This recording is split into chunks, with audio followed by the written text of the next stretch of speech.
What's up, ladies and gentlemen? It is White Gamer. Today we're going to be going over basically the first update of FC 26. This was from the beta, guys. These were the most popular issues that people had and people gave feedback. The beta ended 2 weeks ago, and we're basically, guys, a week or so away from the full release if you're getting the Ultimate Edition, guys. So let's get right into it. Big thanks to those who took part of the FC 26 closed beta. The feedback was really essential and areas of improvement. So let's get right into it, guys.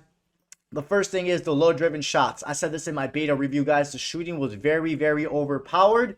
Quick summary, they seen the feedback. The low-driven shot feel too effective, which it is, and it was in FC 25, especially when they introduced the playstyles with goalkeepers not being able to react to them at appropriate times. Yeah, it was very, very hard when I was playing the beta for a goalkeeper to save a low-driven shot. It was super rare. 99% of the time, the shot was going in, even if you had the far-reach playstyle. What's next? We're currently working on improving goalkeepers' reactions to low-driven shots, and we're looking to implement this update before early access kick off. So, guys, probably by next week, Tuesday, the 16th, this update will probably be out come the early access on September 19th. So this is like a little before and after that they have here. So this is before, and it was literally like that. The ball travel really, and this is after.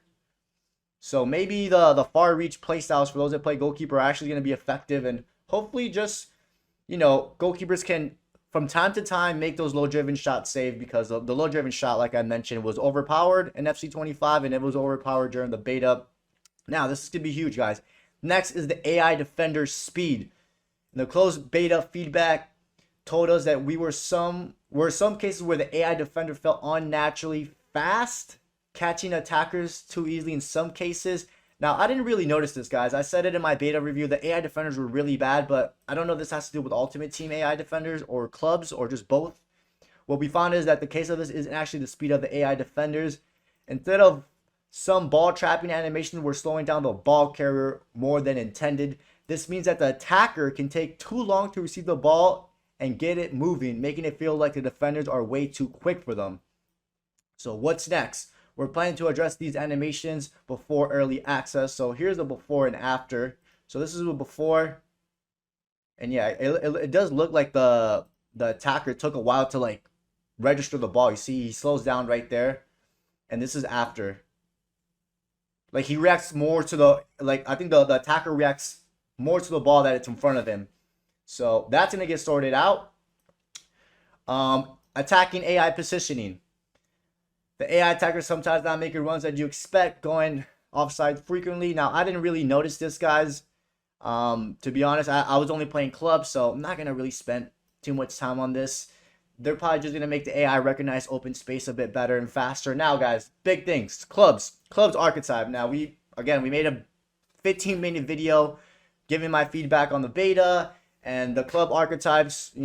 Some people like them, some people don't. While we've seen plenty of excitement for archetypes in FC 26, we've also seen that some of you feel that progression wasn't as satisfying as it could be during the closed beta. And this is true, guys. During the beta, they did add 50 levels eventually. So at the start, there was 40 levels.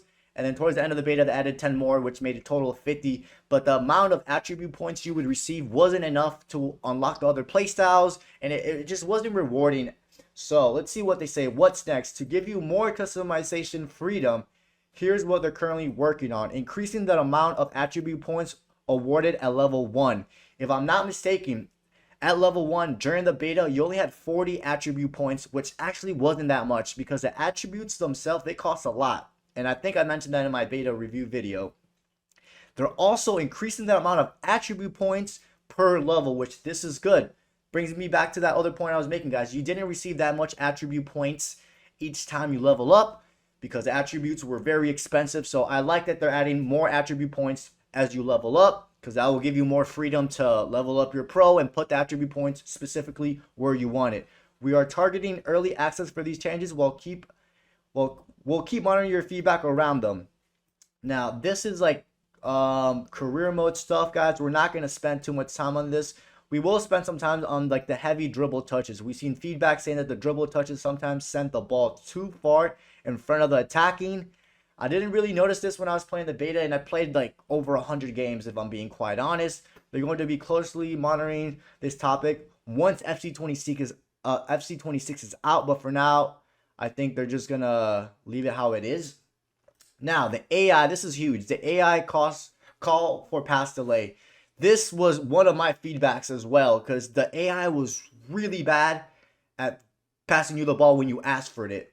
Now, AI players simply take too long to pass the ball when you ask for them to do in clubs. Yeah, they took way too long. By the time I asked, I was either covered or it was too late. I didn't want the ball anymore. Sometimes AI players could take unnecessary touches, or sometimes they might even stop to think for far too long, which is true.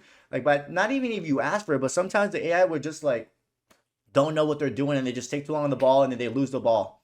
So they're going to be addressing this issue ahead of the early access. Again, guys, I think some of this is going to come out like Tuesday, besides the heavy dribble touches. Now, guys, goalkeeper save delay. This is huge. Superfly, like I said, made a 20-minute video on how bad the goalkeepers were in the beta. He's got into contact with people from EA, so hopefully they're listening to his feedback. For you goalkeepers out there, in the closed beta, you told us that saves, dives, and other aspects of be a goalkeeper could feel inconsistent and unresponsive at times, which is true, guys. The goalkeeper seemed delayed. I didn't play goalkeeper, but I was playing with Superfly, and his divings were delayed. And from all the goalkeepers that I played with too, like it was just so bad, the goalkeeper during the beta.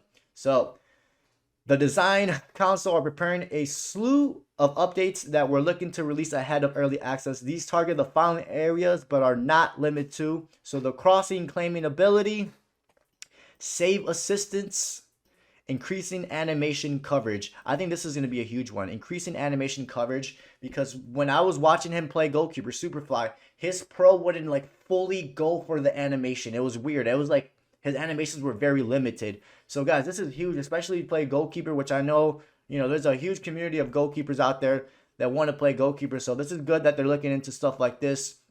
And hopefully there isn't dive delays, especially come the early access next Thursday or Friday. And then the next thing is for Ultimate Team, the AI shot selection and offline modes. We've seen your feedback. Okay, this is offline mode. So guys, most of these things are going to come out early access at some point next week. And they're also going to be keeping us updated every month of any update that we get throughout the year, which is good.